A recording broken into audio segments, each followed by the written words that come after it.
മോനെ മോന്താ പറഞ്ഞതുപോലെ നല്ല കടുപ്പത്തിനാണ് അമ്മ ചായ ഇട്ട് ചായ. അല്ല അമ്മ, ഏട്ടന് ചായ ഇട്ടില്ലേ? ആ ഏട്ടൻ ഇട്ടില്ല, നിനക്ക് ഇട്ട് കൊടുക്കാല്ല. അതെന്തമ്മ ഏട്ടൻ ഇടാത്തത്? ഏട്ടൻ ഇട്ടില്ല, ഏട്ടനുള്ളത് നീ ഇട്ടുകൊട്. പിന്നെ എന്റെ മരുമോൻ വരുമ്പോ പിന്നെ എനിക്ക് ഇട്ട് കൊടുക്കണ്ടേ അവന് ഇഷ്ടമുള്ള തരത്തില്. എനിക്ക് മനസ്സിലായി, എനിക്ക് ഇട്ട് തരണോന്ന് വിചാരിച്ചിട്ടല്ലേ അമ്മ ഏട്ടൻ ഇടാത്തത്. ആ നിനക്ക് ഇടണോന്ന് വെച്ചിട്ടായാലും എന്തായാലും എനിക്ക് നീ എങ്ങനെ വിചാരിച്ചാലും എനിക്ക് ഒരു കുഴപ്പമില്ല. മരുമോൻ ഇടണം, മരുമോൻ ഇട്ട് കൊടുത്തു. മകനും മരുമകനും ഒരുപോലെ കാണാൻ ശ്രമിക്കണം, ഇങ്ങനെ ഒന്ന് 2.5 വർഷം കാണിക്കരുത്. അതൊക്കെ പറയടി, ചെറുക്കൻ കേക്കും.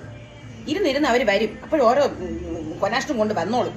അല്ലെങ്കിലും എനിക്കറിയാം, മരുമോള് വേറെയും മരുമകൻ വേറെയും. പറഞ്ഞിട്ട് കാര്യമില്ല. നീ എന്ത് പറഞ്ഞാലും എനിക്കിവിടെ ഒരു കുഴപ്പമില്ല. എന്റെ മരുമോൻ വരുമ്പോ ഞാൻ തന്നെ ചായ ഇട്ട് കൊടുക്കും. നിനക്ക് അവനുള്ള ചായ വേണമെങ്കിൽ നീ ഇട്ട് കൊടുക്കും. ഓ ഒരു ചായയുടെ കണക്ക് പറയാൻ വന്നിരിക്കണു. എന്തൊക്കെ പരാതികൾ കേൾക്കണം. ചെയ്തടവും ഇല്ല, എല്ലാത്തിനും കുറ്റവും.